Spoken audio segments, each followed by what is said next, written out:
Welcome to episode 161 of the Muck Podcast, a member of the Odd Pods Media Network. Listen in as we discuss the dark and sometimes weird true story in American politics. I'm Tina Jaramillo. And I'm Hillary Doherty. Hillary.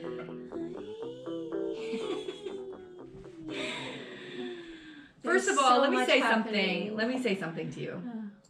Listen. Editing the podcast last week and then also watching our YouTube because I do subscribe.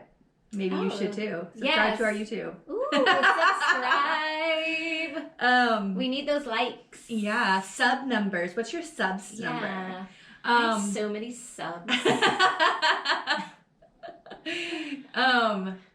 Bruh, it has been so long since I blew up like that on the podcast. And it was like at the end of it when I looked over at you and the look on your face was like, what the fuck? But I used to do that all the time.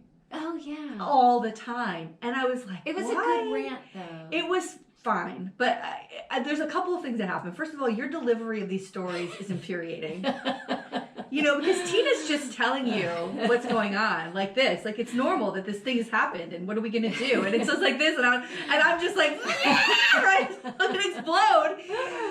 But I think I just spent so many fucking years, especially the first few years of this podcast, I was very unhappy in my life. And so it wasn't just on the podcast that I would explode. It was in any aspect. Like if I'm driving and someone's being a dick and I start fucking screaming, or the person in front of me, the bank's taking too long or whatever. I was just always like looking for a place. You were wound. Yeah, to like, who can I take this out on, you know? Yeah.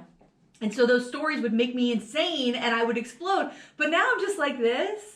I'm a lot less angry and frustrated, that's for sure. But I haven't done that. So even when I was editing it and I heard it back, because believe me, even when you put up clips on Saturday and Sunday, you put up like video clips, there's times when I listen to it less than 24 hours later and I'm like, I didn't remember even saying that, you know, where I'm like, what? Oh my God. So when I started to edit it and I heard myself, I was like, oh my God. No, it's so hard to listen to that. But we got two great comments regarding your rant. One from our lovely patron, Annette. Oh, yes. We love Annette. Oh, Annette! Talk about a podcast super fan. Yes, she's amazing. Annette is amazing. Love. Amazing. We need to take road trips to our Midwest. We can visit so many people in that whole Midwest area. That's true. But Annette is in Ohio, I believe. Correct me if I'm wrong. So we definitely need to go have a drink. Or please come to Florida. I know it's a crazy, wild place, but we will show you a good time, Annette. Come and have a girls' weekend with us. We would love that. Wouldn't that be sleep fun? in my house. Party! I don't know you personally, but fuck it. I'll roll the dice on this one. I'll roll the dice. You can sit in on a podcast. Talk about a VIP weekend. That would be so fun. That would be do it. so fun. Anytime. Oh, yeah. And then the dear, sweet, amazing, incredible Margaret. Oh, love her. And she sent the most love. I have to still respond, Margaret. But we did get your email. We got your email, and it was so good. And did you read through it? I did. Oh, it was very sweet. It made me so happy. Yeah, it was very sweet. And she's just like, keep on raging, basically, like, Yeah. And so that, it felt good to hear that. It does, except, my problem with most things with politics, especially in Florida, where we're losing Democrats and some sort of like sense of what's right and wrong, I feel like every single day. It seems like we're so alone in this, and I know that was a story from, 1918, but it could seriously be done today. And I think that if we overly exhaust people, which is what the political system has done, and the news cycle and all those things, where people just want to turn on, I want to say American Idol, but I don't know if people watch it anymore. Any kind of Real Housewives, instead of anything but something that's actually really affecting their real life. This is what happens. We take our eye off the ball. Look at Roe got overturned. You know what I mean? And so, yes, the rage is necessary. Even Alfredo in his beautiful speech thanked me for my truth. My voice brings truth, or something like that. It was very beautiful, very, very sweet. But it doesn't mean anything if I'm the only one or you're the only one. You know, and if we're the only ones talking about these things and bringing attention to them or screaming about them, what the fuck? Like, it doesn't, we need 1 million people doing it. Yeah. I mean, because nobody gives a fuck what I say. Nobody cares. But we need more people talking about it. And I think there needs to be, and there has been a lot of attention on Florida, but like people need to understand, like, this is sort of like the framework for what could happen to the rest of the country. Right. Like, really, like, we need, I mean, it has every day, and I think I said this in a group chat with you, that it's, I feel like I can't keep up with it. Yeah. And it's more and more and more and more upsetting. You know, like the whole new college thing with DeSantis. I don't know if people realize outside the state of Florida, like what new college was. Like that school really, it was a place for kids who were, you know, transgender, non-conforming, part of the LGBTQ community to go and feel safe on campus. So it's no surprise that that is the college that DeSantis targeted first, right? Like, this is a clear attack on that community to gut. I mean, they want to get rid of faculty there. They're going to get rid of faculty. The president's already out. The president's out. The president's out. They want to put forward a bill that would like fire all of the faculty so that they can rehire to keep this classic type. That's the language they use. Like, we want to get back to the classics and classic, you know, education, you know, where it's like, you know, let's look at Aristotle or the Greeks or, you know, like the early writers, like basically whites. That's what this is. It's, you know, it's like that happening, open carry happening, the 6-week abortion ban happening, book bans happening. Like, it's all in a week. Like, this was a very trying week. And it was not the week for me to be fucking handling it. Like, I honestly was going to call you yesterday morning and tell you I cannot record today. I was so fucked this whole week. It's just personal things too, but then on top of it, all of this stuff happening in Florida, I can't help but take it personally. I can't help but take it personally. The same way. And so I had to like stay off of Twitter for most of the week. Like, it was very difficult. We should not be in a place in this country where U.S. House members are wearing AR-15 pins on the floor of the House. What are you doing? What are you doing? What are you doing? You can be pro Second Amendment and not be so fucking offensive where people have lost kindergartners. I know. Uvalde happened last year. My God. Uvalde, where some kids were locked in a classroom with a murderer for 4 or 5 hours. And watched one person after the other be murdered, children in front of them, taking blood from a dead classmate and smearing it over their bodies to look like they've already been shot. Children did that with an AR-15, the gun that you're wearing on your jacket. Children will suffer for the rest of their lives because of this. They don't care. And the absolute insensitivity to families and children who have suffered from mass shootings. And I say children, but it happens everywhere. It happens fucking everywhere. Right. But children, the most innocent among us, we are not protecting. We're not protecting. You want to protect life. You want to regulate my body and protect life. They don't. But you don't want to protect children in classrooms. You want to wear a pin. To what? To what? What does that represent? That you want people to walk around with AR-15s? That's what you want to do? It's just in complete insanity. And it's all for clicks. It's all for attention. Right. It's all saying nonsense and representing nonsense for attention. Why don't you just do your jobs? Why don't you just do your fucking jobs? Because believe me, Marjorie Taylor Greene from fucking Georgia, I guarantee there's a ton of fucking issues in her district that need to have attention. Right. But she's fucking playing games and doing pranks and stunts. Just like, she's an idiot. She's an idiot. She wouldn't even know how to solve You brought this up a couple weeks ago with Katie Porter reading that, like, How Not to Give a Fuck About Life or whatever the book. It's a stunt. Yes. I just want all the stunts to stop. Can we all just stop with the fucking stupid bullshit? It's just ridiculous.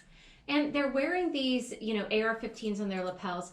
How many of them actually even served, right, in the art? Like, these are military grade weapons, and they want to pretend it's all of this show of, like, look how tough we are, and this is our God-given right.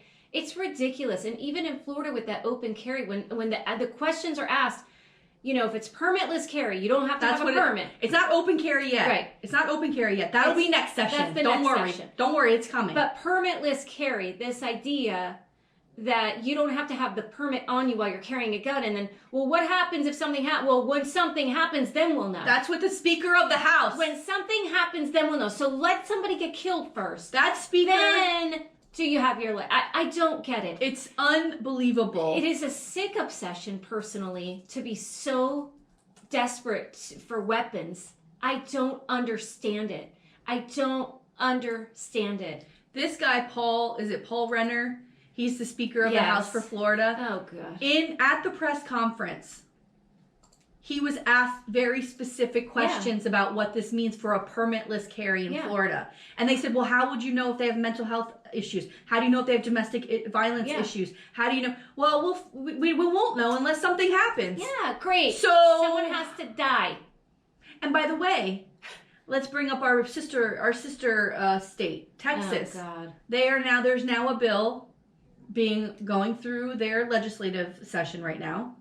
They have laws on the books that anyone who's been arrested or if for domestic violence, or the police go to their house and there's a domestic violence issue, right, they take the guns from the house and they hold them until things are cleared up or whatever. Good. To protect, because women are the ones who suffer from these issues. When there's domestic violence and there's a gun involved, it's the woman who's killed. And we talked about a story a few weeks ago where, I don't remember the state, but where they changed the laws so that it could be written down like, oh, we've been called out to this house before. Yes. What's the scale? Yes. So that women can be more protected. It was the woman who was killed by her husband in the driveway, remember? Yeah. Jesus Christ. But those laws are put in place to protect women, because women a lot of the time... Or even children, if there's children in the house. But when people are in abusive relationships, they'll drop charges. They do, because they're in an abusive relationship, and then they feel guilty.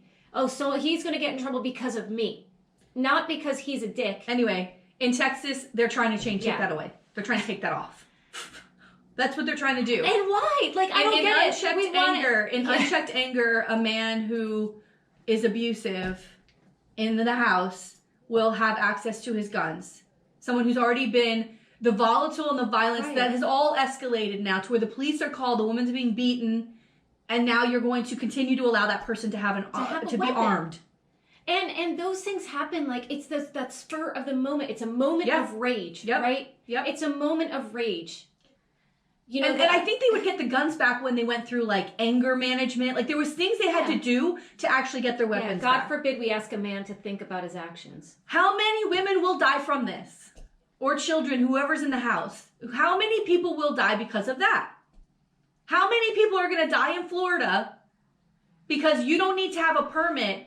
By the way, when Nikki Fried was the Commissioner of Agriculture, who handles the licensing for guns, who now is Wilton Simpson, who's a fucking lackey of Ron DeSantis. He was just the president of the Senate, and then gave DeSantis everything he wanted in the last session so that DeSantis would remove his candidate from that race for the Commissioner of Agriculture. As soon as the session was over, that guy who was running against Wilton Simpson for the Commissioner of Agriculture withdrew his candidacy because he received a note from DeSantis saying, you can step out now. Because that was the only reason he was there, was to pressure Wilton Simpson to do the things he wanted in the Senate. Okay? That's what he fucking did. And so Wilton Simpson is now the Commissioner of Agriculture, and he's in charge of these permits. Do you think he's going to fight any of this? Do you think he's going to say what's best for the people of Florida against DeSantis, who he can thank for his job? Yeah, give me a break. So anyway, Nikki Fried took the licenses away from anybody from Florida who was arrested on January 6th for going in for that building. Anybody who committed those crimes and against the United States of America, treason, right? She took their licenses away. There was a lot of people from Florida. They're all going to get their licenses back. Oh, of course. More, I know. It's infuriating. And so I ask you this. What are we still doing here? I don't know. I'm seriously asking this question. I want to get my kids through school. Like, I want to get them through school. And I'm telling you, after that, I cannot live here any longer. First of all, I can't afford it. Yeah. I can't afford it. That's where we are. And we're in the same boat. So I don't know what to do after this. But this is not the place for me anymore. And I would love to stay and fight, but I can't be the lone voice. And it can't be, even when we went to that rally in Tallahassee, there should have been 1 million women standing outside that building. Oh, yeah, no. You know, there should be real force trying to do something, but we can't do that. And the party is a disaster. It doesn't exist. And so what are we doing? What are we doing? And I'd love to stay and fight. I'd love to stay and fight. But even the people who we've talked to who are like, stay and fight, they're political lackeys. They make their living in politics. Yeah. So them staying to fight means their pockets get lined, not mine. Right. I don't. I'm losing money. I would love a real fucking session about homeowners insurance. But you know what they're doing a special session for next week? Reedy Creek. Oh, God. Disney's Reedy Creek. I saw that. It's like, come on. Which, by the way, they're stepping... The whole session is going to be now the government is going to take over Disney's fucking business. I know. Their government business is going to be taken over, which means development will be slowed down. Because they issue their own permits. They do their own thing. The government's stepping in on a business. Yes, this is. Oh, God. We don't want big government, though. No big government. The most money that comes into the state of Florida, the biggest money making corporation in the state of Florida is Disney, and you're gonna fuck with them? Yeah. Really, dude? Makes a lot of sense. That makes so much fucking sense. I can't take it. The other thing I want to mention, because is the book banning. That's continuing. And Moms for Liberty, I don't know if you know this, they've started a secondary organization called Moms for Libraries in Broward County. And they want to deliver books to our schools. And the publishing, here's some of them. One book, it's called, from the publishing house, Brave Books. American Cornerstone Institute, Good and True Media, the Tuttle Twins, and when you look, it's basically really white. And one of the books that they promote is Elephants Are Not Birds. We know what that's about. It's a children's book. So their books are allowed. Their ideologies... Tuttle Twins sounds familiar. What the fuck is that? They are, I guess if you see them, you would know. Like, they have a bunch of different books. That sounds familiar. So it's so incredibly frustrating because I would want to say, well, let's ban those books, but we can't ban those books because the whole point is no book should be banned, right? And I understand maybe at an elementary level when they're like, oh, The Color Purple, like, first of all, no one in kindergarten is reading The Color Purple. So dumb. Right? And then, but at a high school level, the idea that we want to take away texts that make students uncomfortable or deal with uncomfortable things like sexual assault or like racism. I'm sorry, like, there are kids that do experience sexual assault. You know, there are people who have experienced racism, and it's important to understand that history. Number two, what is going to happen to the kids in the state of Florida when we are not engaging them in any rigorous critical thinking? How are they competing at the college level? How are they, because on AP exams, The Color Purple's been on there before. Other types of texts have been on there before. If they get a question that deals with how has a character dealt with a particular issue like racism, they can't write about it because they're not even allowed to read about it. You know what I mean? Like, how is this impacting our kids? What college in another state is going to want to take any kid from the state of Florida? Honestly, they're going to go, oh, from that education system where they don't read, where they don't have access to anything? Honestly.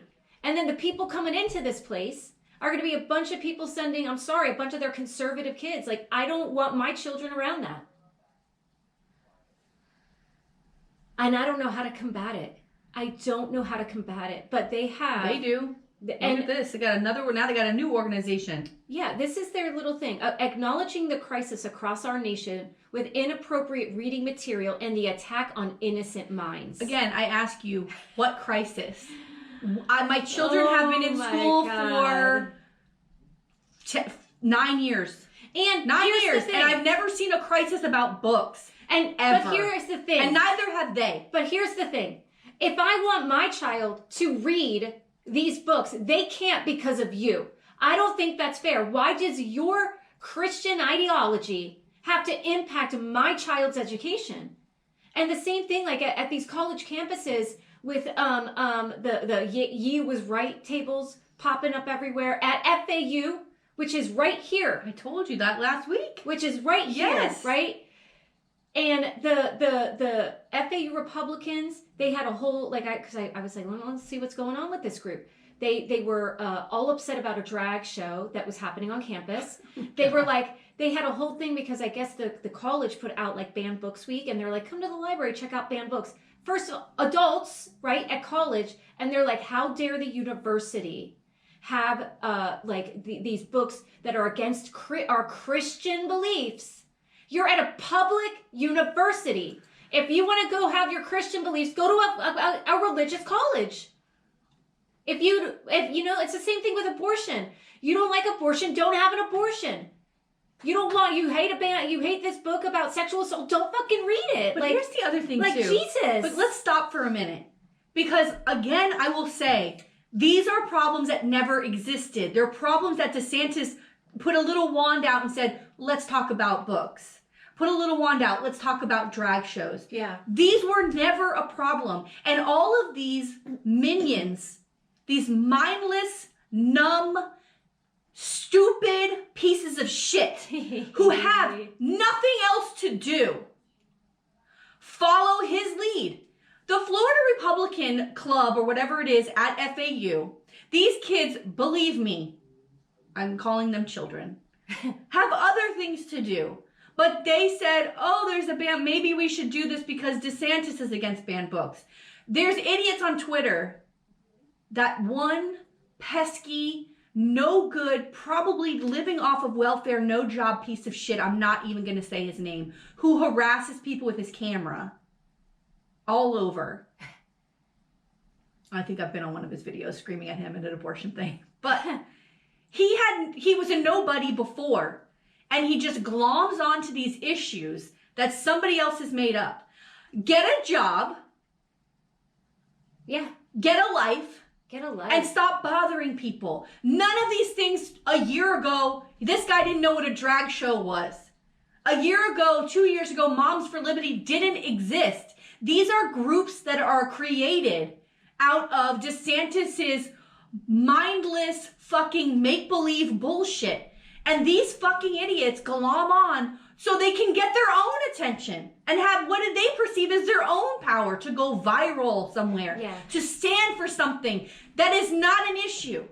And if you really want to fight for children, there are, I cannot stop reading these articles about children who have lunch debt at school, who cannot afford to pay for lunch.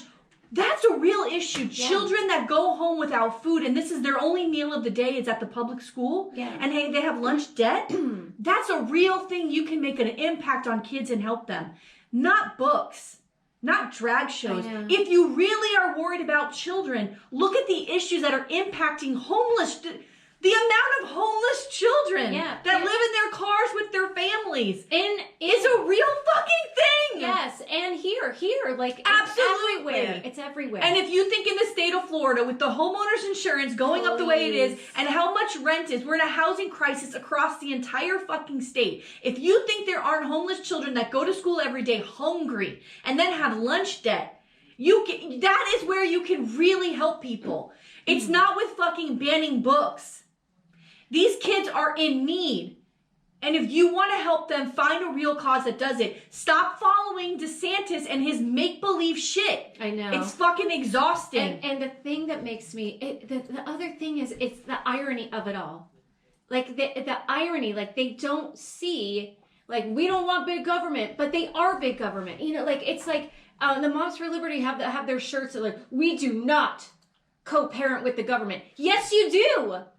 You're co-parenting with DeSantis. And you're trying to co-parent my kid, motherfucker. Yeah, get the fuck out. I don't want you. What? And it's these women. They One all co-parent for me is enough. Okay. God. One is enough. These women, and they all have the same fucking look. You know. They're rich. And probably some very like poor. Stay at home. You know, they're powerless. Yeah, they left. And I mean, I want to give you a whole rundown, but I know I will start insulting people. And it's like, and they have nothing else to do but yoga. That's all I'm gonna say. Well, hey, this gives them some sort of like I'm powerful. Whatever the fuck. But that's all they do, Tina. You do it on your free time. That's their life. Yeah. Is their fucking yoga pants and like, I don't know what else to do with myself. Oh, I'll feel important for 5 minutes. And fucking DeSantis will appoint me to go on a board somewhere. It's this so do nothing numbskull. My fucking story's long, bitch. All right, let's go. Oh, fuck. Freedom to choose. Fuck you. Freedom to choose. Nobody has a freedom of choice. We want to have freedom to choose. And the balls. It's literally the opposite. The balls that they even can say that. Yeah. And again, they don't see the irony. These fucking dumbasses. Right, you know what? You know what it sounds like? It sounds like they were educated in Florida. It sounds like a bunch of Where'd you go to school? Florida? Yeah. Jesus. And my kids are gonna be in school under this fucking shit for the next fucking 5 years. My kids are gonna be God. I can't fucking do it, bro. I can't. I'm done. I already told my kids. As soon as my son graduates high school, I'm fucking out. I'm out. We gotta go somewhere. I don't give a fuck. Well, we've been, I'm so trapped. I'm not. And I love my parents. I will put them on my back and piggyback the fuck out of the state. Yeah. I don't give a fuck. Let's go. I'm out. All right, let's do this. Okay, so in honor of Black History Month and DeSantis' war on his Black history, we're going to do the Rosewood Massacre. Oh. So the Rosewood Massacre was a racially motivated massacre of Black people and the destruction of a Black town that took place during the first week of January 1923 in rural Levi County, Florida. At least 6 Black people and 2 white people were killed, but eyewitness accounts suggested a higher death toll of 27 to 150 people. Wow. The town of Rosewood was completely destroyed in what contemporary news reports characterized as a race riot. Wow. Where Levi County is on the west coast. It's near like Tampa, St. Pete, maybe just a little south of Okay. So Rosewood was settled in 1847, 9 miles east of Cedar Key near the Gulf of Mexico. Most of the local economy drew on the timber industry. The name Rosewood refers to the reddish color of the cut cedar wood. 2 pencil mills were founded nearby in Cedar Key. Local residents also worked in several turpentine mines and sawmill 3 miles away in Sumner, in addition to farming of citrus and cotton. The hamlet, which is like a small little town, grew enough to warrant the construction of a post office and train depot on the Florida Railroad in 1870, but it was never incorporated as a town. Initially, Rosewood had both Black and white settlers. When most of the cedar trees in the area had been cut by 1890, the pencil mills closed and many white residents moved to Sumner, which is the next town over. By 1900, the population of Rosewood had become predominantly Black. The village of Sumner was predominantly white, and relations between the 2 communities were relatively amicable. Okay. By the 1920s, almost everyone in Rosewood was distantly related to each other. Okay. So when I start to get into talking about very specific people, they're all somehow related to everyone in the story. Cousins or grandmothers or aunts or uncles, like everybody really knew each other in this very, very small area. Okay, so the population of Rosewood peaked in 1915 at 355 people. Okay. They had 3 churches, a school, a large Masonic hall, a turpentine mill, a sugarcane mill, a baseball team named the Rosewood Stars, and 2 general stores, one of which was white-owned. The village had about a dozen 2-story wooden plank homes and other other small 2-room houses, and several small unoccupied plank farm and storage structures. Well, this sounds like a Yeah. cute, quaint It little would place. be there's a picture. There's like one building still standing in this town, and it's exactly what you would think about an old Florida house. You know. Aww. Some families own pianos, organs, and other symbols of middle class prosperity. Survivors of Rosewood remember it as a happy place. Oh. In 1995, survivor Robbie Morton recalled at age 79 that when she was a child there, that quote, Rosewood was a town where everyone's house was painted. There were roses everywhere you walked. It was lovely. End quote. Okay, so racial tension. I'm too emotional already. We're going to cry. Racial tension in this time was all over. Okay, because we got, Jim Crow's happening and white people are scared out of their fucking tits. Racial violence at the time was common throughout the nation, manifested as individual incidents of extra legal actions or attacks on entire communities. Lynchings reached a peak around the start of the 20th century as southern states were disenfranchising black voters and imposing white supremacy. White supremacists used it as a means of social control throughout the South. In 1866, Florida, as did many southern states, passed laws called Black Codes, disenfranchising black citizens. Although these were quickly overturned, sounds familiar. DeSantis and all his shit being overturned constantly. And black citizens enjoyed a brief period of improved social standing. By the late 19th century, black political influence was virtually nil. The white Democratic-dominated legislature passed the poll tax in 1885, which largely served to disenfranchise all poor voters. So not just black people, white people as well. Right, Losing political power, black voters suffered a deterioration of their legal and political rights in the years following. Without the right to vote, they were excluded as jurors and could not run for office, effectively excluding them from the political process. And this is why when we say reparations, right, like when we say, oh, well, they've been free, slaves were free for 100 years. Not really, though, but not really. And I know that we've talked about it before, but man, if we would have just taken a page, I mean, Germany happened later, but if they would have said no to these statues, no, we're not naming roads after anybody, no, you can't have a Confederate flag, and tried people for treason and killed people, maybe things would have been a little better in this country. Like we really, no, because the government was all white men, right? But they needed to hold the South accountable, and they didn't do it. And that's now this festering, disgusting thing that has spilled over into everything. I believe there's still parts of Florida, including this area, that are still killing black people. Probably. I think I think there's still this deep-rooted shit happening. I mean, come on. Yeah. I mean, they call, like when Tyree Nichols in Memphis, they call these modern day lynchings. They are. This is what That's they are. exactly George Floyd is a modern day lynching. A black man was lynched today. You see those signs up when something like this happens. It's the same fucking thing. It's the same thing. Doesn't matter that they're black cops. Get the fuck with it. And like we are in a dangerous place in our time in history. We are. It's like that time. Like before Nazi Germany didn't just happen, right?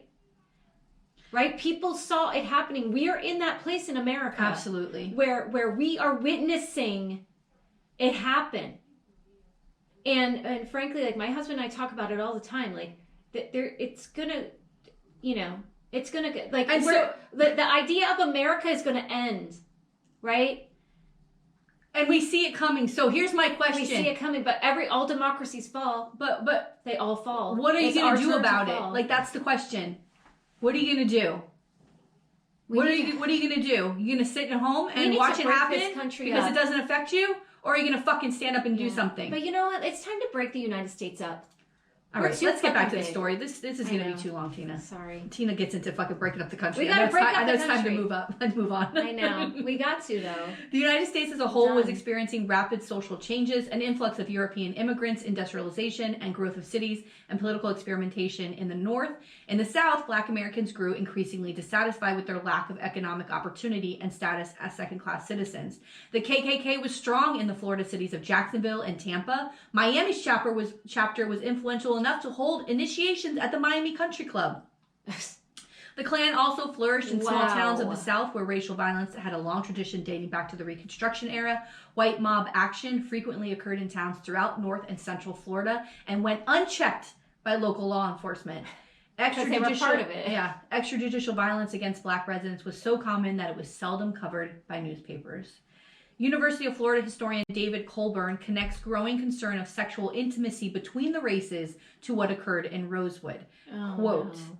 Southern culture had been constructed around a set of mores and values which places white women at its center and in which the purity of their conduct and their manners represented the refinement of that culture. An attack on women not only represented a violation of the South's most foremost taboo, but it also threatened to dismantle the very nature of Southern society, end quote. Oh, please. And this is the fucking thing. When you go back and look at how many black men were lynched and killed Emmett Till. because of white women, Yeah, it's fucking infuriating. it's disgusting. And our complicity, what we were involved with as white women is one of the most horrific things. And I have to tell you, it continues today when we vote for people who do not protect us, when we make Moms for Liberty, and we're not protecting everyone's children, we're attacking a system for everyone, or voting for people who are taking away your bodily autonomy. You're doing the same thing. You're not hurting yourself. Right? Because these women who pointed the finger at black men and said he attempted to rape me or he did rape me when they were having sex and having other relations with people and trying to cover up the fact that they were fucking around, which is what happens here. Like, you're fine. But the wave of what happens from that, the women who are poor, women of color, working class women, immigrant women who are affected by these abortion laws, and lives will be so much worse off because you have put yourself and what you think is right ahead of everyone else. Yeah. It's shameful to me. I'm ashamed of it. We all should be. The transgression of sexual taboos subsequently combined with the arming of black citizens to raise fears among whites of an impending race war in the South. Okay, so Rosewood. The Rosewood Massacre occurred after a white woman in Sumner claimed she had been assaulted by a black man. Frances Fannie Taylor was 22 years old in 1923 and married to James, a 30-year-old millwright employed by Cummer and Sons in Sumner. They lived with their two young children. They lived in Sumner with their two young children. James's job required him to leave each day during the darkness of early morning. Neighbors remember Fannie Taylor as very peculiar. She was meticulously clean, scrubbing the cedar floors with bleach so that they shone white. On January 1st, 1923, the Taylor's neighbor reported that she heard a scream while it was still dark, grabbed her revolver, and ran next door to find Fannie bruised and beaten with scuff marks across the white floor. Taylor was screaming that someone needed to get her baby. She said a black man was in her house and he had come through the back door and assaulted her. The neighbor found the baby, but no one else. Taylor's initial report stated her assailant beat her about the face but did not rape her. Rumors circulated, widely believed by the whites in Sumner, that she had been raped and robbed. The neighbor also reported the absence that day of Taylor's laundress, Sarah Carrier, whom the white woman in Sumner called Aunt Sarah. So Sarah Carrier becomes an important person. She's a black woman who lives in Rosewood. Again, part of like lots of family there. She was supposed to be at the house, maybe like, she was helping supposed to be her, that like, morning, doing laundry or whatever. Maybe. So here's a side note. Years later, Carrier's granddaughter, Philomena Goines, told a different story about Fannie Taylor and what happened that day. She said she had joined her grandmother Carrier at Taylor's home as usual that morning, and they watched a white man leave by the back door later in the morning before noon. And she said Taylor did emerge from her home showing evidence of having been beaten, but it was well after the morning. Carrier's grandson, Arnett Goines, sometimes went with them, and he had seen this white man before. And the Carrier told others in the black community what they had seen, and the black community of Rosewood believed that Fannie Taylor had a white lover, and that they had gotten into a fight that day, and he beat her. And when the man left the Taylor's house, he went to Rosewood, because he knew he could hide there, and none of the white people would find him there. Like, she was having an affair. That's what they're alleging. So he takes off to Rosewood thinking, oh, she's going to call me out. And then meanwhile, she lies. She lies and says a black man did this to her. Because when her husband comes home from work that night and she's all beaten up, what is she going to say? I'm having an affair and my boyfriend did this to me?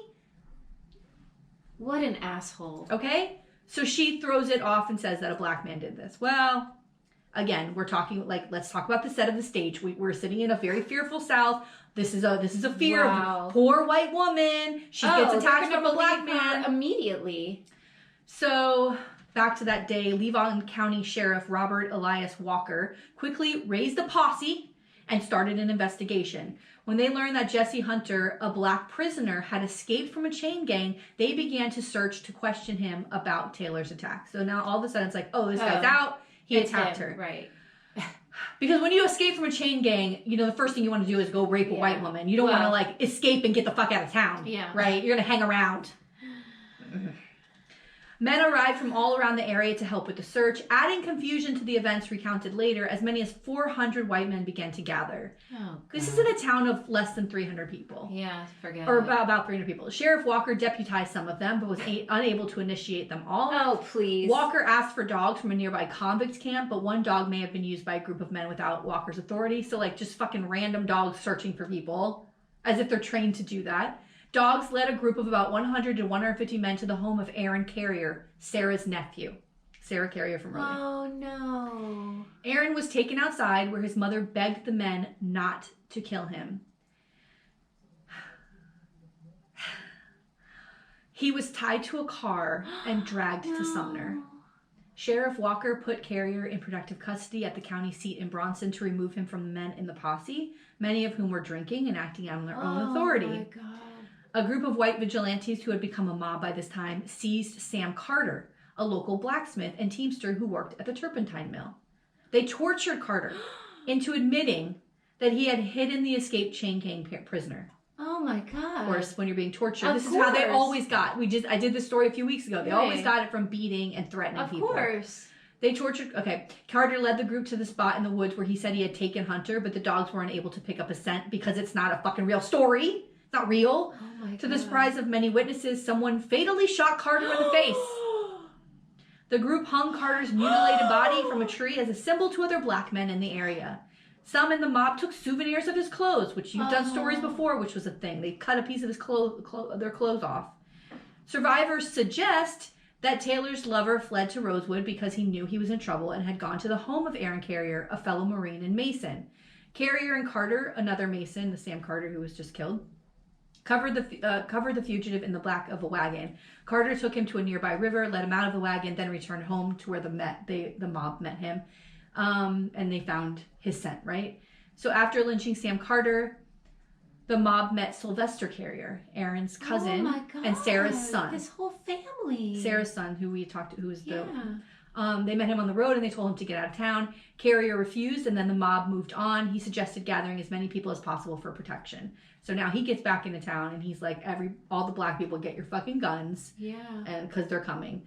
Despite the efforts of Sheriff Walker and mill supervisor W.H. Pillsbury to disperse the mobs, white men continued to gather. On the evening of January 4th, 1923, a mob of armed white men went to Rosewood and surrounded the house of Sarah Carrier. Oh my God, this poor woman. It was filled with approximately 15 to 25 people seeking refuge, including many children hiding upstairs under mattresses. No. Some of the children were in the house because they were visiting their grandmother for Christmas. It's just that, it's a couple days after Christmas this all happened. They were protected by Sylvester Carrier and possibly two other men, but Carrier may have been the only one who was armed. He had a reputation of being proud and independent. In Rosewood, he was a formidable character, a crack shot, expert hunter, and music teacher who was simply called Man. Many white people considered him arrogant and disrespectful. Oh, fuck off. Sylvester Carrier was reported in the New York Times for saying that the attack on Fannie Taylor was, quote, an example of what Negroes can do without interference, end quote. Which is not true. That was not said. Why would Sam Carrier... Sylvester Carrier give a quote like that as a black man in 1923 in southern fucking Florida. So the white men see this and they come to her house to get him. They want him. They want this fucking Sylvester because of this quote in the New York Times. And they believe that the black community in Rosewood was hiding this prisoner still, right? They're still looking for this prisoner. Oh my God. Reports conflict about who shot first, but after two members of the mob approached the house, someone opened fire. Sarah Carrier was shot in the head. Her 9-year-old niece was in the house, Minnie Lee Langley, and she had witnessed Aaron Carrier being taken from the house 3 days earlier. When Langley heard someone had been shot, she went downstairs to find her grandmother, Emma Carrier. No. Sylvester placed Minnie Lee in a firewood closet in front of him as he watched the front door open, using the closet for cover. And she said, quote, "He got behind me in the wood bin and he put the gun on my shoulder, and then them crackers was still shooting and going on. He put his gun on my shoulder, told me to lean this way, and then Polly Wilkerson, he kicked the door down. When he kicked the door down, Cuz Sill let him have it," end quote. Good. Several shots were exchanged. The house was riddled with bullets, but the whites did not overtake it. The standoff lasted long into the next morning. Remember, there's children upstairs. When Sarah and Sylvester Carrier were found dead inside the house. Several others were wounded, including a child who had been shot in the eye. Oh my God. 2 white men, C.P. Wilkerson and Henry Andrews, were killed. Wilkerson is the one who kicked in the door, and Andrews was right behind him. At least 4 white men were wounded, one possibly fatally. The remaining children in the Carrier house ran out the back door and into the woods. They crossed dirt roads one at a time, then hid under brush until they got away from Rosewood. So news of the armed standoff at the Carrier house attracted white men from all over the state to take part. Reports, let's think about this. Are you kidding But let's me? think about it. The black people are arming themselves and shooting at white people in our fucking state? Yeah. Oh, no. That's not fucking happening, right? We're not going to allow that to happen. Reports were carried in the St. Petersburg Independent, the Florida Times-Union, the Miami Herald, and the Miami Metropolis in versions of competing facts and overstatement. The Miami Metropolis listed 20 black people and 4 white people dead and characterized the event as a race war. National newspapers also put the incident on the front page. The Washington Post and St. Louis Dispatch described a band of heavily armed Negroes and a Negro desperado as being involved. Most of the information came from discreet messages from Sheriff Walker, mob rumors, and other embellishment part-time reporters who wired their stories to the Associated Press. Details about the armed standoff were particularly explosive. According to historian Thomas Dye, quote, "The idea that blacks in Rosewood had taken up arms against the white race was unthinkable in the Deep South," end quote. I love this, and I know you will too. Black newspapers covered the events from a different angle. Yes. The Afro-American in Baltimore highlighted the acts of African-American heroism against the onslaught of savages. Yes. Another newspaper reported, quote, 2 Negro women were attacked and raped between Rosewood and Sumner. The sexual lust of the brutal white mobbists satisfied the woman. The women were strangled, end quote. Oh, God. This had happened over the years. But we need to see it from the other side. The white people are the fucking savages in this story. They are the ones, and the black people are the heroes in the story. Every time they're the savages. Every time they're the savages. So then the white mob burned black churches in Rosewood. The mob also destroyed the white church that was there. Many black residents fled for safety into the nearby swamps, some clothed only in their pajamas. Oh, Wilson Hall was 9 years old at the time. He later recounted his mother waking him to escape into the swamps early in the morning when it was still dark. The lights from approaching cars of white men could be seen for miles. Oh my God. The Hall family walked 15 miles through swampland. How incredibly scary is that there's droves and droves of people coming to kill you. Yeah, as children. Oh. The Hall family walked 15 miles through swampland to the town of Gulf Hammock. The survivors recall that it was uncharacteristically. Yes. Okay. Cold for Florida. And people suffered when they spent several nights in raised wooded areas called hammocks to avoid the mob. Some took refuge with sympathetic white families. Sam Carter's 69-year-old widow hid for 2 days in the swamps, then was driven by a sympathetic white mail carrier under bags of mail to join her family in Chiefland. Oh my God. White men began... Thank God that there are some people that will help. White men began surrounding houses, pouring kerosene on and lighting them, then shooting all those who emerged. Lexi Gordon, a light-skinned 50-year-old woman who was ill with typhoid fever, had sent her children into the woods. She was killed by a shotgun blast to the face when she fled from hiding underneath her home, which had been set on fire by the mob. Oh my God. These are women. These are women, men, children. You're looking for one person and you're just going to annihilate. And her children have been running out of the house. Oh my God. On January 5th, more whites converged. It's now day 5. White people. Day 5. It's white people are the problem. Day 5 of this. More whites converged on the area, forming a mob of between 200 and 300 people. Some came from out of state. They're fucking pissed. right? Mingo Williams, who was 20 miles away near Bronson, was collecting turpentine sap by the side of the road when a car full of whites, 20 miles away from this, stopped to ask his name. As was custom among many residents of Levi County, both black and white, William used a nickname that was more prominent than his given name. When he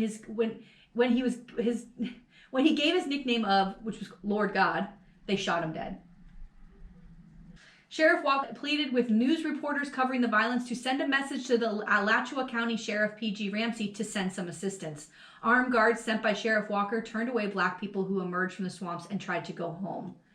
W.H. Pillsbury's wife secretly helped smuggle people out of the area. He's the one from the turpentine mill. Several white men declined to join the mobs, including the town barber, who refused to lend his gun to anyone. He said he did not want his, quote, hands wet with blood, end quote. Governor Carey Hardy was on standby, ready to order National Guard troops in to neutralize the situation. Despite his message to the sheriff of Alachua County, Walker informed Hardy by telegram, this is the sheriff, Walker, he told the governor that he did not fear, quote, further disorder, and urged the governor not to intervene. Wow. And the governor was like, okay. Yeah. The governor's office monitored the situation. No! Yeah, in part because of intense northern interest, but Hardy would not activate the National Guard without Walker's request. Oh, Walker insisted he could handle the situation. Clearly, Walker's not handling the situation. Yeah. Records show that Governor Hardy took Sheriff Walker's word and went on a hunting trip. Oh. Yeah, there was a hunting trip already happening. Yes. It was happening in fucking Rosewood, you piece of shit. Fucking children running for their lives. You're supposed to be their fucking governor too, motherfucker. Taking the word of a white sheriff? This is how fucking times were, though. Oh. Awful. James Carrier, Sylvester's brother and Sarah's son, had previously suffered a stroke and was partially paralyzed. He's in the swamps. He left the swamps and returned to Rosewood. He asked W.H. Pillsbury, the white turpentine mill supervisor, for protection. Pillsbury locked him in a house, but the mob found Carrier and tortured him to find out if he had aided Jesse Hunter, the escaped convict. Oh my God, the fucking escaped convict, enough already. After they made Carrier dig his own grave, they shot him. Meanwhile, where's that white bitch? Yeah, where's she? Where is she? Crying rape. Please, she's probably like, oh my God. People are fucking dying. Children are running for their lives. Houses are being burned to the ground. You lying cunt. Yeah, she's at home. She's at home. Motherfucker. Safe and sound. With her baby. Yeah. Safe and sound with her, right? She had a baby. Yeah. Safe and sound at home. Because you had a little itch that needed to be scratched. Bitch, hump the couch. You know what I'm saying? Or just be honest. Or be honest. Yeah, or leave. Yeah. You know, or say it was some white guy. Like, you had to have known what would happen by saying it was a black man. You had to have known. But then it doesn't matter because wouldn't let it go. Like, black people are less than you, so their lives don't fucking matter. Or it's Who easy. cares? Or maybe she just thought, oh, I'll just say that, and they'll, you know, that's it. She had to have known that it's not the people aren't gonna let that lie, right? in the environment that she's living in. Fucking bitch. God. Fucking asshole. On January 6th, white train conductors John and William Bryce managed the evacuation of some black residents to Gainesville. The brothers were independently wealthy Cedar Key residents. They knew the people in Rosewood and had traded with them regularly. As they passed the area, the Bryces slowed their train and blew the horn, picking up women and children. But they did not pick up black men fearing reprisal from the mob. Oh. Not good. I don't like that at all. Many survivors boarded the train after having been hidden by General White Store owner John Wright and his wife Mary Jo. Over the next several days, other Rosewood residents fled to the Wrights' house, facilitated by Sheriff Walker, who should have fucking had this bitch under control from the beginning, but didn't, and let this get out of fucking control and did not get help like he should have from the governor. How many days is this going on? This is day 5. And he asked the Wrights to transport people out of town to help him get all these black people out of town because he wasn't doing, it was out of 500 people. He can't control that. Lee Ruth Davis, a survivor, later described the experience. She said, quote, I was laying in that deep in water. That is where we sat all day long. We got on our bellies and crawled. We tried to keep people from seeing us through the bushes. We were trying to get back to Mr. Wright's house. After we got all the way back to his house, Mr. and Mrs. Wright were all the way out in the bushes hollering and calling us. And when we answered, they were so glad. She was a kid. She was a little kid. Like, this is, you know, there are things that are just like indelible, like, like they just remain with you. Yeah. And there's so many things I don't remember. like this kind of trauma. So Gainesville's Black community took in many of Rosewood's evacuees, waiting for them at the train station and greeting survivors as they disembarked covered in sheets. Oh my God. On Sunday, January 7th, a mob of 100 to 150 whites returned to burn the remaining dozen or so structures of Rosewood. What is wrong with them? And all of those structures are gone. And like I said earlier, there's one building that's remaining, and that was the Wrights' home. The people who were the white general store owners. That's the only house that was not burned to the ground. So, the aftermath. Many people were alarmed by the violence, and state leaders feared negative effects on the state's tourist industry. Because the only thing that matters is money, not people's lives. We're not upset that people died. We're upset that we might lose some money. Mm-hmm. Wow, God, I hate people so much. Yeah, some things don't change. Much. Governor Carey Hardy appointed a special grand jury and special prosecuting attorney to investigate the outbreak in Rosewood and other incidents in Levi County. In February 1923, the all-white grand jury convened in Bronson, which is where a lot of this stuff was happening. So I wonder who's on that fucking jury. Very good possibility. Some of the fucking mob people were on it. Of course. Over several days, they heard 25 witnesses, 8 of whom were black. 8 of the 25. But found insufficient evidence to prosecute any perpetrators. You know, I just... Anybody want to hear about Black history yet? Yeah. Anybody want to fucking know why we need to know this stuff? The judge presiding over the case deplored the actions of the mob. By the end of the week, Rosewood no longer made the front pages of major white newspapers. Officially, the recorded death of the toll of the first week of January 1923 was 8 people, 6 black and 2 white. Historians disagree about the number. Some survivors' stories claim that there may have been up to 27 black residents killed and assert that newspapers did not report the total number of white deaths. Despite nationwide news coverage in both black and white newspapers, the incident and the small abandoned village slipped into oblivion. Most of the survivors scattered around Florida cities and started over with nothing. Many, including children, took odd jobs to make ends meet. Education had to be sacrificed to earn income. As a result, many of the Rosewood survivors took on manual labor jobs, working as maids, shoe shiners, or in citrus factories or lumber mills. The silence was an exception to the practice of oral history among black families. Nobody talked about this. Minnie Lee Langley knew James and Emma Carrier as her parents.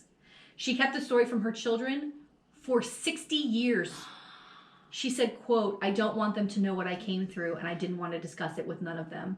I just didn't want them to know what kind of way I come up. I didn't want them to know white folks want us out of our own homes," end quote. So this is what happens. So for 60 years, nobody discusses it. And finally, there was a writer, a journalist in Tampa, the Tampa Bay Times, in the early 90s, finds out that this happened. He came across an article. And he starts doing investigating. Wow. There's not a lot of articles about it. He starts to go talk to the families. The families are like, no. Like, it's just the kids that are now still alive. Well, they're traumatized. And they're like, we don't want to talk about it. So I believe it was Minnie's son, Arnett Goins. He's fucking pissed when he finds out what happened. And he's like, fuck this, and like blows it up and starts telling everybody, this is a fucking thing. We need to fucking do something. This is not fair that these families lost everything, whatever. So in 1993, a lawsuit was filed on behalf of Arnett Goins, Minnie Lee Langley, and other survivors against the state government. Good. For its failure to protect them and their families. Yes. Florida's consideration of a bill to compensate victims of racial violence was the first by any U.S. state. Okay. See, maybe, no. Well, I mean, no, this is a good thing. This is good. I'm like, there's potential for hope for Florida. Of course. Well, Opponents argued that the bill set a dangerous precedent and put the onus on paying survivors and descendants on Floridians who had nothing to do with the incident. It doesn't matter. It doesn't matter because guess what? Like, people are still, like, it's the same thing, like, when we talk about reparations, like, the families that are still benefiting from that generational wealth. Yes. They're still benefiting from that generational wealth, and that needs to go back. Like, I'm sorry. Like, if the stupid Bernie Madoff thing that I watched, those people that collected all that money, they had to pay back the money. They had to pay back their money to other people. Yeah. Sorry. Does it suck for you because you made a bad choice? Yes. Oh, well, you got to pay it back. Yeah. James Peters, who represented the state of Florida, argued that the statute of limitations applied because the law enforcement officials named in the lawsuit, Sheriff Walker and Governor Hardy, had died many years before. He also called into question the shortcomings of the report. Although the historians were instructed not to write it with compensation in mind, they offered conclusions about the actions of Sheriff Walker and Governor Hardy. All right, let me stop for a second. So, because there were very few survivors, they had a report, to get the lawsuit, the attorneys needed to get depositions. And so they had all of the depositions, and then historians had to fill in the blanks of like, here's what was happening at the time with white people. Here's what it was like if a white woman accused somebody. Right. They had to like set the stage for this because there really wasn't a lot written about it. And because it was quiet for 60 years and everybody forgot about it, people were like, oh, come on. You know what I mean? So they had to... So it was very unusual. It's not like they sued them the next day. They sued them 60 years later. Yeah. So they had to fill in all of the blanks. And this guy's like, well, how do we really know? And after 60 years, like, it's the children are left. Like, obviously, like, the adults are gone. Exactly. Most of them. Right. Yeah. So the report was based on investigations led by historians as opposed to legal experts, and they relied in cases on information that was hearsay from witnesses who had since died. Right? So some of them were like grandchildren of like, this is what my grandmother said happened. And again, that's hearsay in the court of law, but okay. Legislators who agreed with the sentiment of the bill asserted that the events in Rosewood were typical of the era. Of course. Florida reps Al Lawson and Miguel DeGrande argued that unlike Native Americans or slaves who had suffered atrocities at the hands of whites, the residents of Rosewood were tax-paying, self-sufficient citizens who deserved the protection of local and state law enforcement. While mob lynchings of black people around the same time tended to be spontaneous and quickly concluded, the incident at Rosewood was prolonged over a period of several days. This is what's different. And the entire town was burned to the ground. Some legislators began to receive hate mail, including some claiming to be from Ku Klux Klan members. In 1994, the state legislature held a hearing to discuss the merits of the bill. Lee Ruth Davis died a few months before testimony began, and Minnie Lee Langley, Arnett Goins, Wilson Hall, Willie Evans, and several descendants from Rosewood testified. Other witnesses were a clinical psychologist from the University of Florida and experts who offered testimony about the scale of property damages. After hearing not just the house, what else could have been from this town? Oh my God. What could have been the generational wealth of this town? They were working class folks, but they were also, like we said, middle class prosperity. They had beautiful homes. They had their own town. They were building up a community. Right. This is very Wilmington-esque, North Carolina, your story about Wilmington. This was a town that was self-sufficient and working on their own. What else could have been? That's what you really need to show and prove, right? After hearing the evidence, the special master Richard Hickson, who presided over the testimony for the Florida legislature, declared that the state had a, quote, moral obligation to make restitution to the former residents of Rosewood. He said, quote, I truly don't think they cared about compensation. I think they simply wanted the truth to be known about what happened to them. Whether they got 50 cents or $150 million, it didn't matter, end quote. Black and Hispanic legislators in Florida took on the Rosewood compensation bill as a cause and refused to support Governor Lawton Child's health care plan until he put pressure on House Democrats to vote for the bill. Yes, this is what I'm talking about. This was our last Democratic governor. But I put that all in bold because that is my exact thought. This is what we need. This is what we need. We're not doing this unless you do that. That's right. Democrats need to grow some balls. Yeah. And we need to be as cutthroat as these other people. Yeah. We need... Oh, there's so much that we need. Keep going. Childs was offended that they did this, as he had supported the compensation bill from its early days, but they were going to make a point. Yeah. They're going to make sure that you put pressure on these other Democrats to support this fucking shit. And it's also always the non-white people who have to do it. I know. Black and Hispanic legislators. And the legislative caucuses had previously promised their support for his health care plan. The legislature passed the bill, and Governor Childs signed the Rosewood Compensation Bill, a $2.1 million package to compensate survivors and their descendants. Are you serious? Yes. This is amazing! 7 survivors and their family members were present at the signing to hear Childs, and he said, quote, because of their strength and commitment of these survivors and their families, the long silence has finally been broken and the shadow has been lifted. Instead of being forgotten because of their testimony, the Rosewood story is known across our state and across our nation. The legislation assures that the tragedy of Rosewood will never be forgotten by the generations to come. End quote. And this is why if we're learning about Florida history, like, why aren't we learning about this stuff? Like, and there are ways that you can talk about these incidents if you're talking to younger children that don't have to be graphic. Right. You know what I mean? Like it's all about, we got to protect the children. Like, nobody is going to, anyone talking to a child or teaching a child about incidents in history that are violent and graphic, like, don't add those details. Like, you use language appropriate for the age. And I don't think there's anything wrong with understanding and then seeing, like, here's what happened to fix. Yeah. Right. It's not a fix, but that these families now are able to have something, to have that recognition, to have some compensation. Yeah. Like, that's a good thing. And that's the thing that you highlight and talk about, like, why this is important, why this was an important moment in history, and how we have to keep moving forward. Yeah. So later, the Florida Department of Education set up Rosewood Family Scholarship Fund for Rosewood descendants and ethnic minorities. And this is actually pretty recent, like 2020.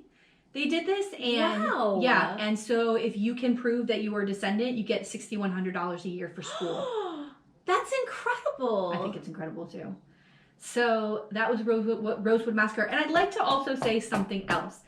When doing this story, I found a number of massacres. Like, even when they were describing it, it was like, and this one happened here, and this one happened here, and there's one I've had on my list for Florida. Like, we know Tulsa. Yeah. We know Wilmington, thanks to your story. Like, this one, like, there are stories, like, this is not a one-off. This happened where towns were erased. All over the United States. Like, yeah. And the other thing is, like, 1923, that's 100 years ago, right? But there's people alive today who that was their grandparent. Yeah. Right? That these stories are, it's still within, this isn't 400 years ago, like, that it's so far removed. You know what I mean? Like, it's still part of a family's history. That, to me, is very current if you're at a grandparent level. I also saw a really spooky picture. Maybe I'll put it in my notes. I don't know. But it was just like a highway, and it had a sign that said Rosewood, but, like, there's nothing there. Like, there's just nothing there. It's so insane to me. It's awful. Also, the fact that this town was built around commerce and business. Yes. And then when the business went away, but the folks that stayed there make something happen. Were able to continue to live and have their home and, like, make, like, it's, when it's 300 people in this very small area and everybody knows each other, like, think about the devastation. But it could have been 600. You know what I mean? Yeah. Like, it could have continued to grow and develop. It's wild to me. All right, are you ready? I am so ready. It's so ready. Today we're bringing you heavy bullshit. I hope Tina, are you gonna lighten it up or no?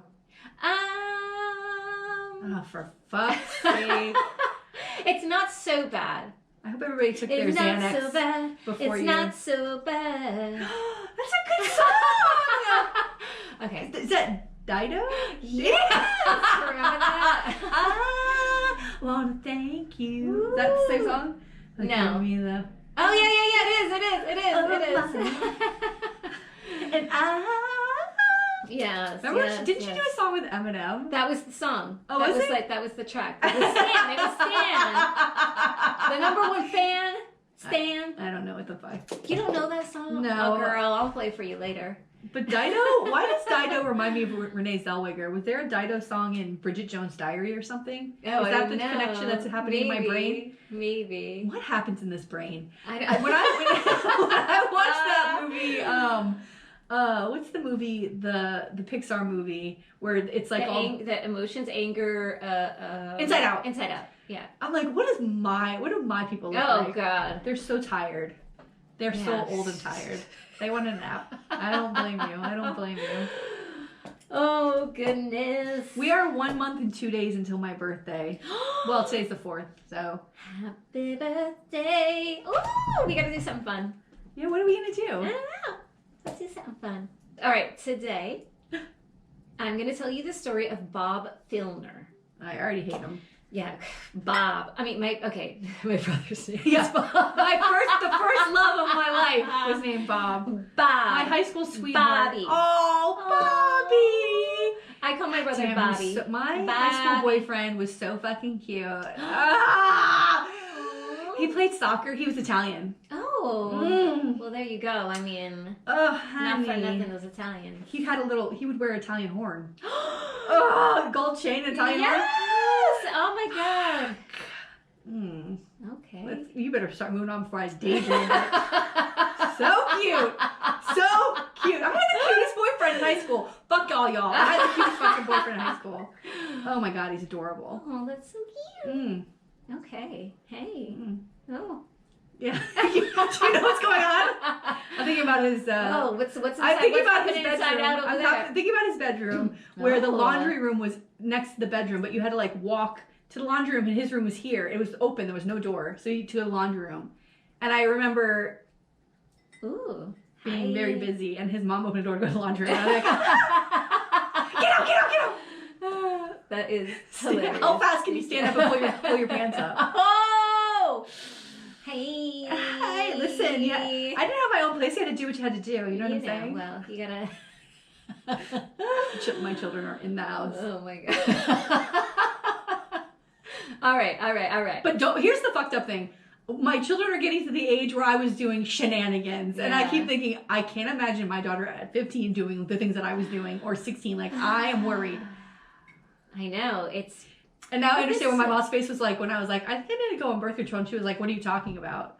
You know what I mean? Yeah. She had no clue what was going on. Oh my god. I could never, ever even say those words to my mom. Jesus. Well, his mother smartly was like, honey, you need to go talk to your mother, because she didn't want her son. Of course. No, I think it's smart. This seems like a Patreon episode. Let's move on. This is the kind of stuff that we talk about on Patreon. Yes. Y'all. Why don't you sign up? Sign up already. I'll tell you about the time I lost my virginity. Ooh. Hi. Oh. Yeah, it wasn't that hot.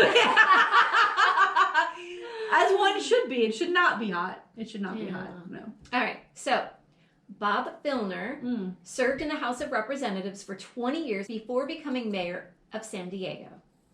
But when allegations of assault arose, Filner's career plummeted. San Diego, beautiful city. San Diego. Fucking gorgeous. Yes. So this takes place around 2013. And this guy was born in the Berg, baby. Oh! Pittsburgh. Tina's in old Squirrel stomping. Hill. Back in 1942. So he went to college at Cornell and studied history. He was arrested for participating as a freedom rider in 1961. Wow. In 1963, he earned his PhD in history and became a professor at San Diego State University, which brought him to California. He taught there for 2 decades. And as far as his political career, he was elected to the San Diego City Council in 1987 until 1993. Then he was elected to the U.S. House of Representatives, where he served from 1993 until 2012.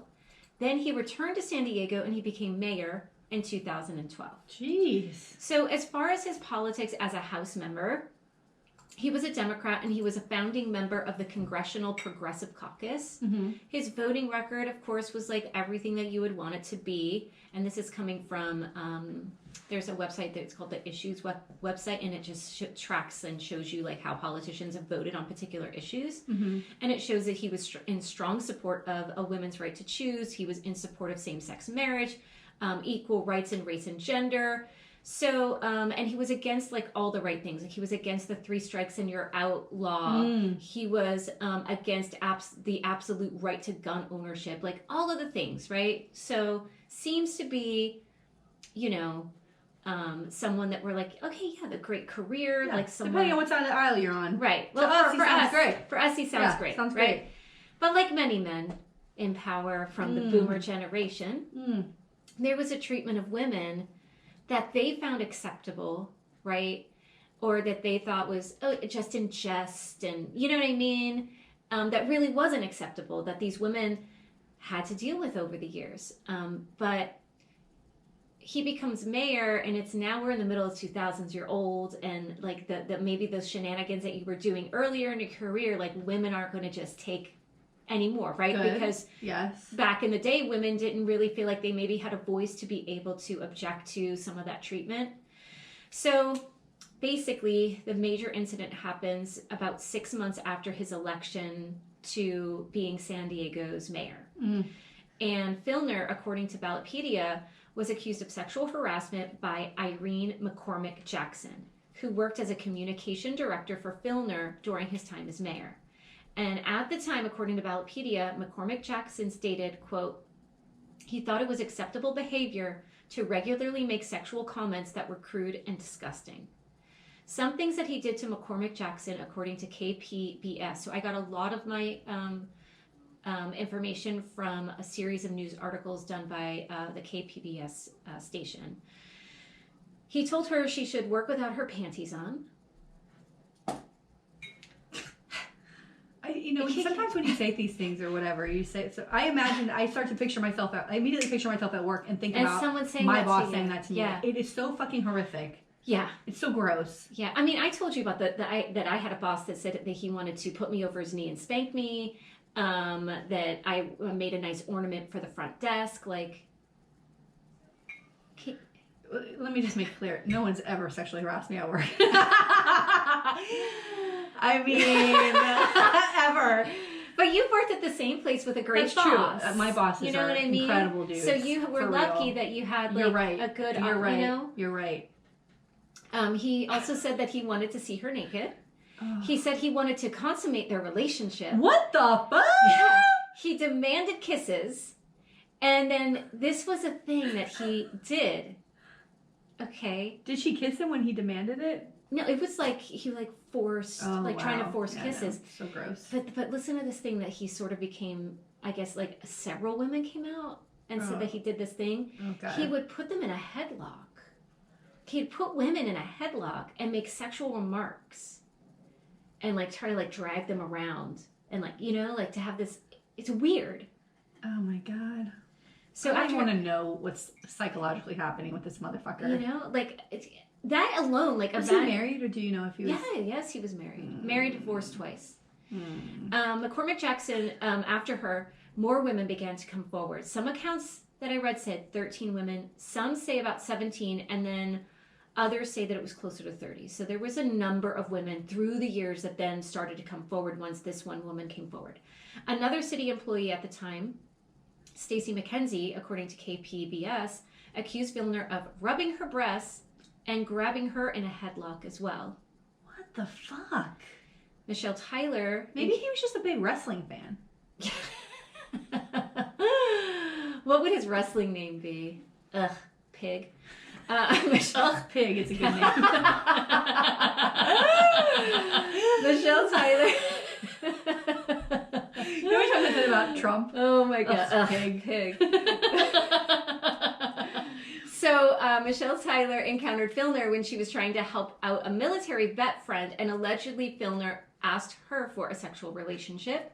Jesus. I mean, here's the thing. You throw it out there enough times, someone's going to pick up on it. I mean, that's what he's doing. He's fucking throwing a line out. Gross. It's gross. It's disgusting. At work, no. Go to a bar and start throwing your line out. Don't do it to people at work. So what is, do you remember like ever like a bad line that someone ever said to you? Ooh. I have one. I mean, I have one good story and it was such a good line. I mean, bad lines. Wait, what was your good line? Oh my, did I ever tell you the story with the soccer at the Irish soccer team? No, but hi, Iris. Hi. Oh, we should actually make this Patreon exclusive content. Okay, I will.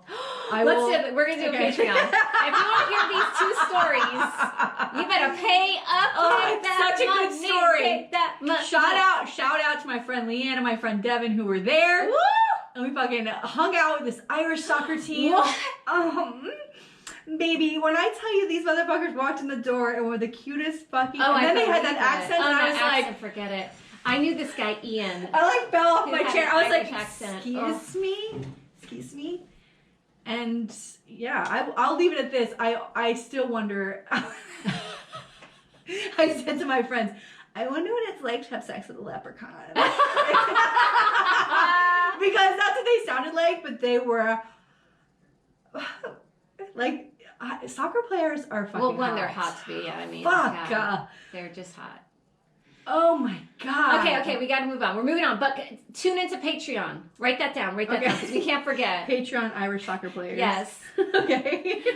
All right. And when I say soccer, I mean, you know, not we're talking about. Like a real team. Yeah. Okay, hi. All right, so. One of the greatest regrets of my life. So he was also accused of kissing a woman on the lips at a Meet the Mayor event.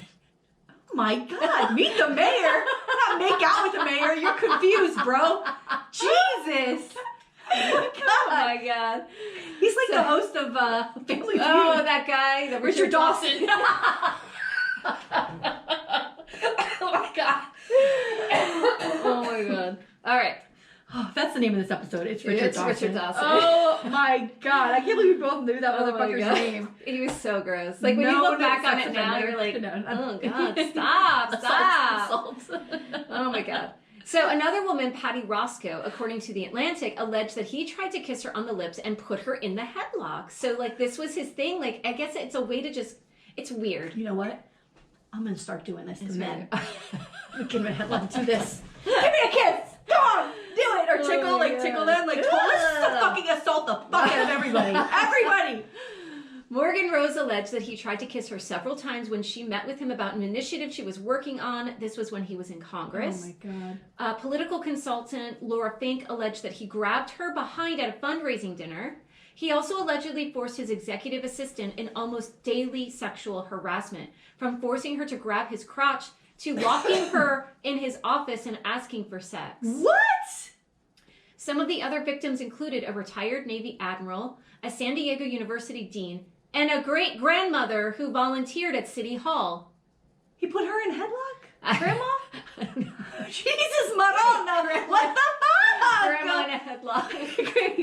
God damn it. There's too many fucking good titles. I don't know what to do. Grandma in a headlock.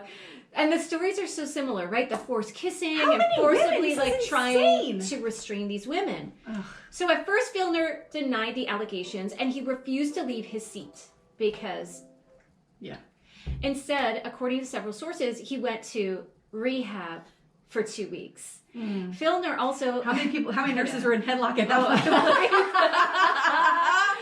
point? according to the Los Angeles Times, he believed that his office had been bugged. Then I know. Give it up, guys. So then this recall effort went into effect and more people asked for his resignation, including other people that like once maybe supported him and were part of, the city commission. And one former city councilwoman, Donna Fry, wrote a letter to Filner asking him to step down. She wrote, according to KPBS, quote, "I cannot in good conscience remain silent on this, even if those who have spoken to me choose to do so out of fear of retribution or the possibility of a media circus where they could be twice victimized." Political consultant Laura Fink, and she was one that he grabbed her behind, told the Los Angeles Times, quote, "Bob Filner is dragging the good name and integrity of more than 20 women through the mud to try to salvage his disgraced reputation. Damn. San Diegians paid a heavy price for his behavior. The least he could do for the victims and our city is to go away." Damn. But eventually, he ends up resigning of his own accord. So the charges that he had were felony false imprisonment and using force, the headlock, misdemeanor count of battery for kissing women without them wanting it. Filner finally takes a plea deal and he admits guilt to some of the allegations. But, little P.S., guess who the state attorney was? The state attorney general. Oh, is it Kamala Harris? Kamala. So she was the person that he made the plea agreement with. Mm-hmm. So the sentencing, as usual, Filner gets a slap on the wrist and is sentenced to 90 days of house arrest. He should have been sentenced to headlocks. Yeah, and 3 years probation, along with having to get treated by a mental health therapist. Jesus, what the fuck are you gonna unpack with this guy? Man's house is like all fancy, like 3 months of like ordering in and lounging around, like it's bullshit. Like he didn't get, what trouble did he get into? During his sentencing, he said, quote, "I want to apologize to my family who have stood by me through this ordeal, to my loyal staff and supporters, the citizens of San Diego, and most sincerely, to the women I have hurt and offended." Okay. I was waiting. I was going to see. Well, all right. They should have been first. Yes. But okay. The Deputy Attorney General, Melissa Mandel, stated, quote, "Today is the day that Bob Filner begins to pay his debt to the citizens of San Diego." So the aftermath, the city was sued because he was the mayor. Yep. So they sue him, and McCormick, who was the first person to come out, was awarded $250,000. And her lawyer was Gloria Allred. Mm. And another article noted that the city ended up settling for $667,000, but that might have been for another aid. So there were like several lawsuits that then ended up happening.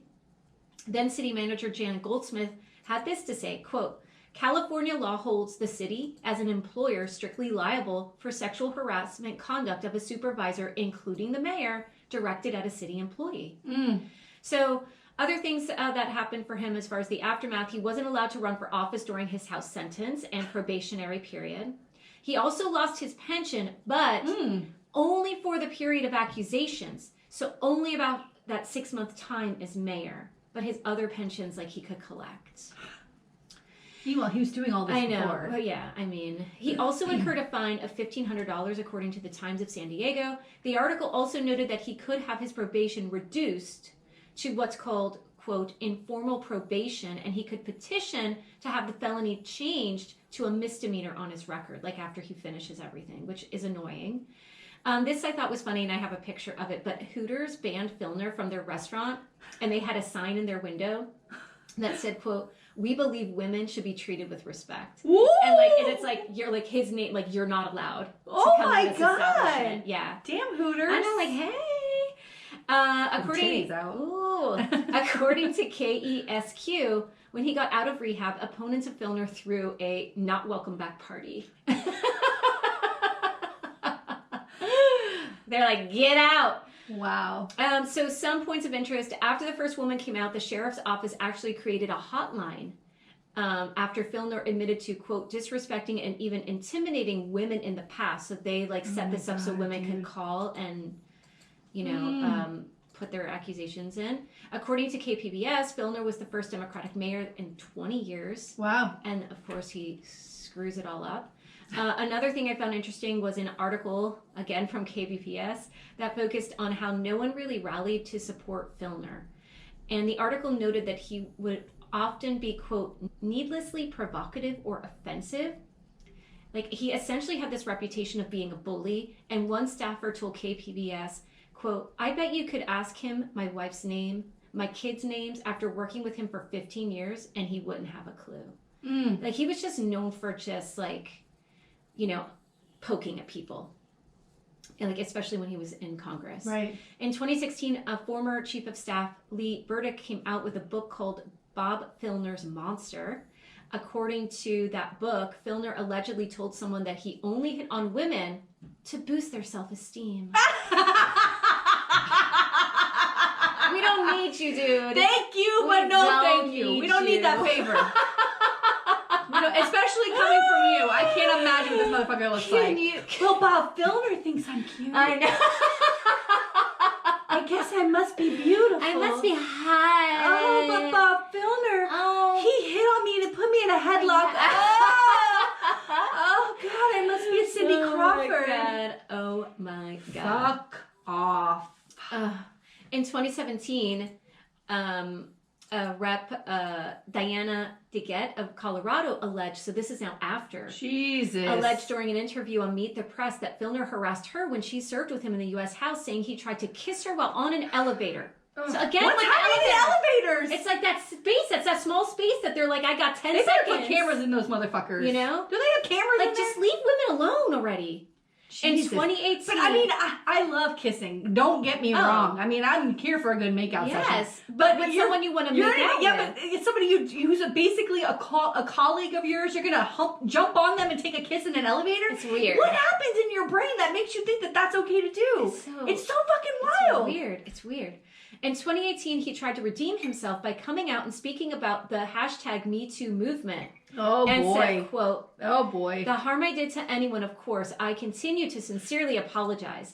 I think as we get through this and the #MeToo movement does have a powerful effect. We have to get through a balance. Also, there's due process. If people do work hard to change, there is some redemption there. There is some forgiveness. Guy, no, listen. You shouldn't have said nothing. You know what I mean? Like, just stay away. Nobody cares. No one. Is that cares. It? That's the story of the groping mayor of San Diego. Listen, Bob Filner. That last bit you just said reminds me of Louis C.K., who I fucking was a huge fan of. Oh, yeah. Huge fan of, okay? He was just at Madison, had a show at Madison Square Garden in New York. Huge venue. And there was this TikTok that kind of went viral of this white girl who's like, she's in front of the building and it's got his picture, like, you know, I think she just went to a show and she was like, I'm going to say something and just hear me out. But I really think that we should reevaluate when people who are this talented get canceled. Like, we really should. And I'm thinking, he's at Madison Square Garden. That's not canceled. He didn't get canceled. How much money he fucking should. He fucking should. What he did to women.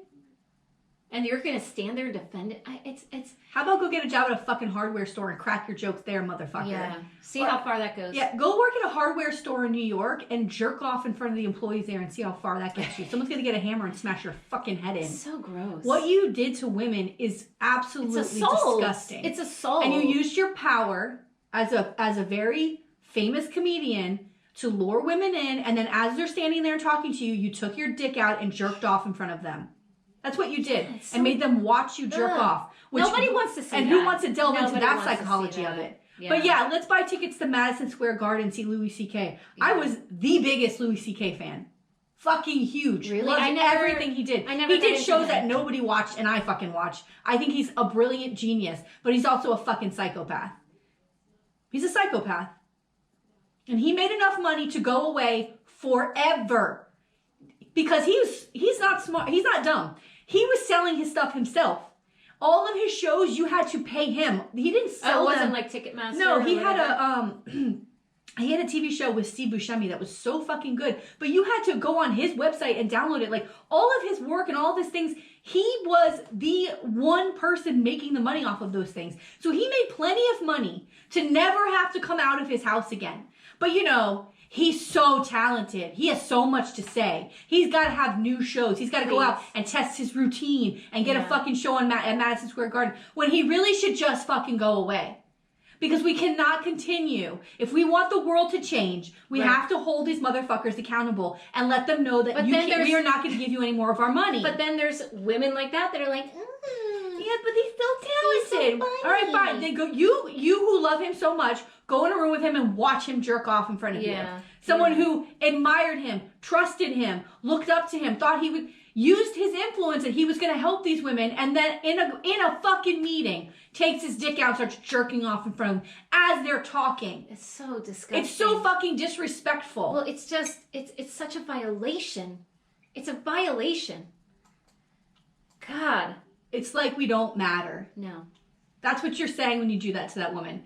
That she's just there as if she's just like a chair in the room. And as a human being, she doesn't matter. What you're doing in front of her doesn't matter how it affects her. She never gave you permission. She never was there for that. Like, what are you doing?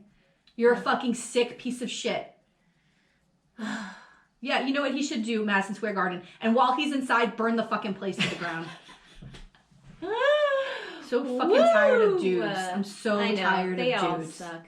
Although, okay, let's end on a happy note. Have you watched The Last of Us or no? No, I haven't. I need to. You need to, because I got to talk about the third episode with you. I know. My mom's been on my case about it with Nick Offerman, who I fucking love. I love him. Okay, just watch it. All right. Okay, that's all. Oh, that's it. Are you sure? Yeah. It's a very long episode. I know. We got to cut this out. We got to go. Okay. I'm going down to Wynwood, bitch. Ooh, that's Miami. Fun. I'm going to be the opposite. I'm going to be in West Palm. It's like a sports activities life with these children. That's my Sunday mornings. All right, well. All right. Bye. Bye.